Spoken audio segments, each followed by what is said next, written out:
بسم اللہ الرحمن الرحیم۔ حضرت جویریہ رضی اللہ تعالیٰ عنہ کا پیدائشی نام برہ تھا، جسے آپ صلی اللہ تعالیٰ علیہ وسلم نے تبدیل فرما کر جویریہ رکھا۔ سلسلہ نسب اس طرح ہے: حضرت جویریہ رضی اللہ تعالیٰ عنہ آپ صلی اللہ علیہ وسلم کے اعلان نبوت سے تقریباً 2 سال قبل پیدا ہوئیں۔ جویریہ رضی اللہ تعالیٰ عنہ کا تعلق بنو مستلق سے ہے۔ قبیلہ بنو خزا کی ایک شاخ کا نام بنو مستلق تھا، جو خزیمہ ابن سعد ابن عمر کی اولاد سے ہے۔ خزیمہ کا لقب مستلق تھا، یہ بہت خوش آواز تھا۔ بنو خزا میں سب سے پہلے گانا اسی نے گایا۔ جویریہ رضی اللہ تعالیٰ عنہ کے والد حارث بن ابی جرار اسلام لانے سے پہلے اپنے زمانے کے مشہور رہزن اور ڈاکو تھے۔ ان کو مسلمانوں سے خاص دلی عداوت تھی، اپنے قبیلے کے سردار مانے جاتے تھے، اس لیے بنو مستلق کا پورا قبیلہ آپ کے ساتھ رہزنی و ڈکیتی میں ساتھ دیتا۔ رسول اللہ صلی اللہ علیہ وسلم کے ساتھ ام المومنین جویریہ رضی اللہ تعالیٰ عنہ کا نکاح سے پہلے یہ قبیلہ مسلمانوں کے خلاف تقریباً ہر جنگ کا حصہ رہا، لیکن جب حضرت جویریہ رضی اللہ تعالیٰ عنہ ام المومنین بنی تو اس قبیلے کے اکثر لوگوں نے اسلام قبول کر لیا اور رہزنی و ڈکیتی چھوڑ کر مدن اور مذہب زندگی اختیار کر لی تھی، اور اس کے بعد مسلمانوں کے خلاف کسی جنگ میں حصہ نہیں لیا۔ جب جویریہ رضی اللہ تعالیٰ عنہ بالغ ہوئی تو آپ کے والدین کو آپ کی شادی کی فکر لاحق ہوئی۔ صفوان بن ابی صفر بن سرا بن ملک بن خزیمہ ایک دن ان کے گھر آئے۔ صفوان اور حارث دونوں قریبی رشتے بھی تھے۔ صفوان کے دادا اسرا اور حارث کے پردادا عائش دونوں مالک بن خزیمہ کے بیٹے تھے۔ صفوان بن ابی الصفر نے حارث سے کہا کہ برہ سیدہ جویریہ رضی اللہ تعالیٰ عنہ کی شادی کے بارے میں پریشان ہونے کی ضرورت نہیں، میں خود اپنے بیٹے مسافر کے لیے آپ سے برہ کا ہاتھ مانگنے آیا ہوں۔ چنانچہ یہ شادی طے ہو گئی اور آپ رضی اللہ تعالیٰ عنہ کا نکاح مسافر کے ساتھ ہو گیا۔ انہی دنوں جویریہ رضی اللہ تعالیٰ عنہ کو ایک عجیب خواب آیا۔ آپ کیا دیکھتی ہیں کہ یثرب مدینہ منورہ سے چاند چلتا ہوا ان کے گود میں اترتا ہے۔ خواب چونکہ بہت عجیب و غریب تھا، اس وجہ سے آپ کی اسی وقت بیدار ہوئی اور اس کی تعبیر سوچنے لگی، لیکن اس خواب کا کسی سے حتیٰ کہ اپنے شوہر مسافر سے بھی ذکر نہیں کیا۔ کچھ دنوں بعد جب آپ کا نکاح جناب نبی کریم صلی اللہ تعالیٰ علیہ وسلم کے ساتھ ہوا تو آپ نے اپنے خواب کی تعبیر پا لی۔ اسی دوران ایک اہم واقعہ یہ پیش آیا کہ نبی کریم صلی اللہ علیہ وسلم کو یہ اطلاع ملی کہ قبیلے بنو مستلق کا سردار حارث بن ابی جرار اپنے قبیلے اور کچھ دیگر قبائل کے لوگوں کے ہمراہ اہل اسلام کے ساتھ جنگ کرنے کے لیے تیاریاں کر رہا ہے۔ چنانچہ آپ صلی اللہ علیہ وسلم نے حضرت بریدہ بن حسیب اسلمی رضی اللہ تعالیٰ عنہ کو حقیقت حال معلوم کرنے کے لیے بنو مستلق کی طرف روانہ کیا۔ انہوں نے وہاں پہنچ کر حارث بن جرار سے ملاقات کی اور بات چیت کی اور واپس آ کر رسول اللہ صلی اللہ علیہ وسلم کو حالات سے باخبر کیا۔ واقعی بنو مستلق اور دیگر قبائل کے لوگ حارث بن ابی جرار کی قیادت میں مسلمانوں پر حملہ آور ہونے والے ہیں۔ چنانچہ آپ صلی اللہ تعالیٰ علیہ وسلم نے صحابہ کرام کو جنگ کی تیاری کا حکم دیا اور مورخہ 2 شعبان 5 ہجری کو بنی مستلق کی طرف روانہ ہوئے۔ اس سفر میں امہات المومنین میں سے سیدہ عائشہ رضی اللہ تعالیٰ عنہ اور سیدہ ام سلمہ رضی اللہ تعالیٰ عنہ بھی آپ صلی اللہ تعالیٰ علیہ وسلم کے ہمراہ تھیں۔ روانہ ہوتے وقت آپ صلی اللہ تعالیٰ علیہ وسلم نے مدینہ منورہ کے انتظامی معاملات حضرت زید بن حارثہ رضی اللہ تعالیٰ عنہ یا حضرت ابو ذر رضی اللہ تعالیٰ عنہ یا پھر نمیلہ بن عبداللہ لیثی رضی اللہ تعالیٰ عنہ سونپے۔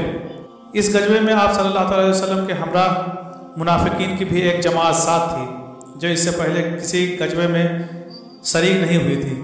دوسری طرف حارث بن ابی جرار نے بھی اسلامی لشکر کی نقل و حرکت، سپاہیوں کی تعداد اور اسلحے کی مقدار معلوم کرنے کے لیے ایک جاسوس بھیجا۔ یہ جاسوسی کرتے ہوئے پکڑا گیا اور مسلمانوں نے اسے قتل کر دیا۔ حارث بن ابی جرار اور اس کے قبیلے کے لوگوں کو جب یہ اطلاع ملی کہ لشکر اسلام اپنے رسول اللہ صلی اللہ تعالیٰ علیہ وسلم کی قیادت میں بنو مستلق کی طرف آ رہا ہے، مزید یہ کہ انہیں اپنے جاسوس کے قتل کیے جانے کا علم ہوا، تو وہ سخت خوفزدہ ہوئے۔ بنو مستلق کے علاوہ جو دیگر قبائل کے لوگ ان کے ساتھ تھے وہ سب خوف کے مارے واپس ہو گئے۔ ادھر لشکر اسلام صلی اللہ علیہ وسلم کی قیادت میں مقام قدید کے قریب چشمہ مرثیہ تک پہنچ گئے۔ حارث بن ابی جرار نے یہ صورتحال دیکھی تو آمادہ جنگ ہو گئے۔ رسول اللہ صلی اللہ علیہ وسلم نے صحابہ کرام رضی اللہ تعالیٰ عنہم کی سب بندی فرمائی۔ یہ جنگ کچھ دیر تک جاری رہی، دونوں طرف سے تیروں کا تبادلہ ہوا۔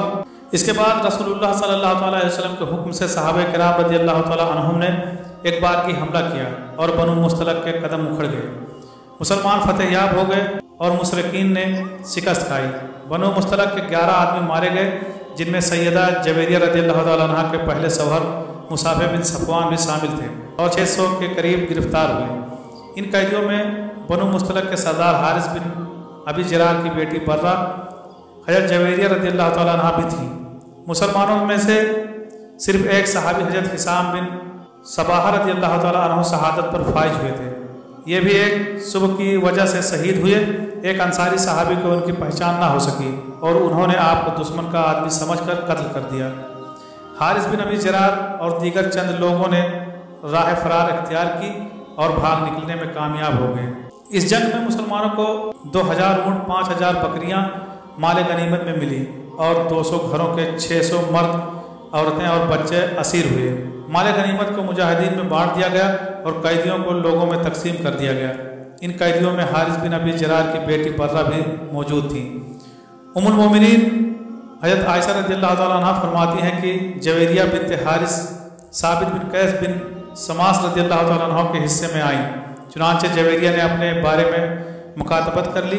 مکاتبت اس غلام اور مکاتبہ اس لونڈی کو کہتے ہیں جو اپنے مالک سے یہ طے کر لے کہ وہ ایک مقرر رقم مالک کو ادا کر کے آزاد ہو جائے گا یا ہو جائے گی۔ حضرت عائشہ فرماتی ہیں کہ جویریہ یہ حسن صورت مالک خاتون تھی، یہ رسول اللہ صلی اللہ علیہ وسلم کے پاس آئیں کہ اپنی مکاتبت ادائیگی رقم سے مسرود آزادی کے سلسلے میں آپ صلی اللہ تعالیٰ علیہ وسلم سے پاس آئیں۔ حضرت عائشہ رضی اللہ تعالیٰ عنہ فرماتی ہیں میں نے دیکھا کہ جویریہ دروازے پر کھڑی ہوئی تھی، جو جویریہ کا حسن و جمال عروج پر تھا۔ میں نے اس سے پہلے اتنی خوبصورت عورت نہ دیکھی تھی۔ جویریہ نے کہا اے اللہ کے رسول، میں حارث کی بیٹی جویریہ ہوں، میرا معاملہ آپ سے مخفی نہیں ہے کہ جنگی قیدی ہوں اور لونڈی بنائی گئی ہوں۔ میں ثابت بن قیس بن شماس کے حصے میں آئی ہوں۔ میں نے ان سے اپنے بارے میں مکاتبت کر لی ہے۔ میں آپ کی خدمت میں اس لیے حاضر ہوئی ہوں کہ آپ اس بارے میں میرے ساتھ تعاون فرمائیں۔ آپ صلی اللہ علیہ وسلم نے فرمایا کیا تم اس سے بہتر معاملہ پسند نہیں کرتی ہو؟ انہوں نے کہا اے اللہ کے رسول وہ کیا ہے؟ آپ صلی اللہ علیہ وسلم نے فرمایا میں تمہاری طرف سے تمہاری رقم ادا کر دیتا ہوں اور آپ سے شادی کر لیتا ہوں۔ انہوں نے کہا میں راضی ہوں۔ حضرت عائشہ فرماتی ہیں کہ مجھے برہ کی مکاتبت کا علم نہ تھا تو میں نے فوراً پردے سے باہر آئی اور کہا اے اللہ کے رسول یہ ثابت بن قیس کے حصے میں آئی ہیں، آپ اس کو کیسے قبول کر سکتے ہیں؟ حضور صلی اللہ علیہ وسلم نے فرمایا کہ برہ نے اپنے مالک سے مکاتبت کر لی ہے جس کی رقم میں ادا کروں گا۔ علامہ جہبی رحمۃ اللہ علیہ نے لکھا ہے کہ یہ سیدہ جویریہ رضی اللہ تعالیٰ عنہ نے اس وقت اسلام قبول فرمایا۔ قبول اسلام کے بعد نبی کریم صلی اللہ علیہ وسلم نے حضرت جویریہ رضی اللہ تعالیٰ عنہ کی طرف سے رقم ادا کی۔ حضرت جویریہ رضی اللہ تعالیٰ عنہ کو اپنی ازواج مطہرات میں شامل فرما کر ام المومنین سیدہ جویریہ رضی اللہ تعالیٰ عنہ بنا دیا اور حق کے مہر کے طور پر ان کے قبیلے کے 40 غلام آزاد فرمائے۔ کچھ ہی دیر میں یہ خبر لشکر تک پہنچ گئی تو کچھ منافقین موقع کا فائدہ اٹھا کر اعتراض کرنے لگے کہ نبی پاک نے کسی اور کے حصے میں آئی لونڈی سے نکاح کر لیا ہے، لیکن جلد ہی حضرت ثابت بن قیس رضی اللہ تعالیٰ عنہ نے اعلان فرمایا کہ برہ نے میرے ساتھ مکاتبت کی تھی اور میں نے اپنی رقم وصول کر لی ہے، چنانچہ وہ اب میری باندھی نہ رہی۔ حضرت سلمان فارسی رضی اللہ تعالیٰ عنہ فرماتے ہیں کہ نبی کریم صلی اللہ علیہ وسلم نے جویریہ رضی اللہ تعالیٰ عنہ کو حجاب کا حکم دیا اور باقی ازواج مطہرات کی طرح ان کے لیے بھی آپ نے باری مقرر فرمائی۔ حضرت سلمان فارسی رضی اللہ تعالیٰ عنہ نے جو یہ فرمایا ہے کہ آپ صلی اللہ علیہ وسلم نے حضرت جویریہ رضی اللہ تعالیٰ عنہ کو حجاب کا حکم دیا، اس بات کو سمجھنے کے لیے اس کا پس منظر سمجھنا ضروری ہے۔ جب پردے کے احکام نازل ہوئے تو آزاد عورت اور باندھی میں فرق کرنے کے لیے یوں کیا جاتا کہ آزاد عورت مکمل پردہ فرماتی جبکہ لونڈیوں کو چہرہ کھلا رکھنے کی اجازت تھی۔ حضرت عمر رضی اللہ تعالیٰ عنہ کی بات کا مطلب یہ ہے کہ سیدہ جویریہ رضی اللہ تعالیٰ عنہ نبی کریم صلی اللہ علیہ وسلم کی لونڈی نہیں تھی بلکہ آپ صلی اللہ علیہ وسلم نے انہیں آزاد فرما کر نکاح فرمایا تھا۔ چونکہ یہ پردہ کا حکم دینے والی بات ام المومنین سیدہ صفیہ رضی اللہ تعالیٰ عنہ کے حالات میں بھی آ رہی ہے، اس لیے یہاں اس کی وضاحت کر دی ہے تاکہ وہاں بھی سمجھنے میں آسانی رہے۔ آپ رضی اللہ تعالیٰ عنہ کے والد حارث بن ابی جرار کو کسی نے یہ اطلاع دی کہ برہ کو لونڈی بنا دیا گیا ہے، تو حارث بن ابی جرار اپنی بیٹی کی رہائی کے لیے بہت سا مال و اسباب اونٹوں پر لاد کر مدینہ کی طرف عاجم سفر ہوئے۔ ان اونٹوں میں 2 اونٹ حارث کو بہت پسند تھے، چنانچہ دوران سفر انہوں نے وہ 2 اونٹ مقام عقیق پر کسی گھاٹی میں باندھ دیے اور باقی مال و اسباب سے لدے ہوئے اونٹ لے کر مدینہ پہنچے۔ آپ صلی اللہ علیہ وسلم کی خدمت میں حاضر ہوئے اور عرض کی میری بیٹی آپ کی قید میں ہے، میں اس کی رہائی کے لیے یہ مال و اسباب لایا ہوں، یہ لے لیں اور میری بیٹی کو آزاد کر دیں۔ اسی دوران اللہ تعالیٰ نے آپ صلی اللہ علیہ وسلم کو یہ بتا دیا کہ حارث نے فلاں مقام پر 2 اونٹ چھپا دیے ہیں، چنانچہ آپ صلی اللہ علیہ وسلم نے فرمایا 2 اونٹ جو تم چھپائے ہو وہ کہاں ہیں؟ حارث بن ابی جرار نے یہ سنا تو حیران ہوئے، اسے یقین ہو گیا کہ آپ صلی اللہ علیہ وسلم سچے نبی ہیں اور اللہ تعالیٰ ان پر وحی بھیجتا ہے، چنانچہ انہوں نے بھی اسلام قبول کر لیا۔ روایت میں آتا ہے کہ ام المومنین حضرت جویریہ بنت حارث رضی اللہ تعالیٰ عنہ کے گھر والے بھائی وغیرہ بھی دولت اسلام سے مالا مال ہو گئے تھے۔ یہاں پہنچ کر حارث بن ابی جرار رضی اللہ تعالیٰ عنہ کو معلوم ہوا کہ میری دختر جویریہ رضی اللہ تعالیٰ عنہ سے نبی کریم صلی اللہ تعالیٰ علیہ وسلم نے نکاح فرما لیا ہے۔ اس پر آپ بے حد خوش ہوئے۔ عائشہ رضی اللہ تعالیٰ عنہ بیان کرتی ہیں جب صحابہ کرام رضی اللہ تعالیٰ عنہم کو معلوم ہوا کہ رسول اللہ صلی اللہ تعالیٰ علیہ وسلم نے سیدہ جویریہ رضی اللہ تعالیٰ عنہ سے شادی فرما لی تو انہوں نے بنو مستلق کے قیدیوں کو اس لیے آزاد کر دیا کہ یہ قبیلہ رسول اللہ صلی اللہ تعالیٰ علیہ وسلم کا سسرالی رشتہ دار بن گیا ہے۔ چنانچہ محدثین نے لکھا ہے کہ اس موقع پر بنو مستلق کے 100 خاندان آزادی کی نعمت سے بہرہ مند ہوئے۔ اس لیے سیدہ جویریہ رضی اللہ تعالیٰ عنہ کے ام المومنین بننے پر سیدہ عائشہ رضی اللہ تعالیٰ عنہ فرماتی ہیں میں نے جویریہ سے بڑھ کر کسی عورت کو اپنے قبیلے کے لیے باعث رحمت نہیں پایا۔ جویریہ رضی اللہ تعالیٰ عنہ کے لیے دیگر امہات المومنین کے حجروں کے متصل مسجد نبی کے قریب ہی ایک حجرہ تعمیر کرایا گیا تھا۔ اس کی دیواریں کچی اینٹوں کی اور چھت کھجوروں کی ساکھوں سے بنائی گئی تھی جسے گارے سے لیپ دیا گیا۔ دروازے پر اونی ٹاٹ کا پردہ تھا جو جویریہ رضی اللہ تعالیٰ عنہ نے ایک بار جناب نبی کریم صلی اللہ علیہ وسلم سے عرض کی یا رسول اللہ صلی اللہ علیہ وسلم آپ کی دیگر ازواج فخر کرتی ہیں۔ آپ صلی اللہ علیہ وسلم نے پوچھا کہ کس بات پر؟ آپ رضی اللہ تعالیٰ عنہ نے عرض کی کہ زیادہ حق مہر پر۔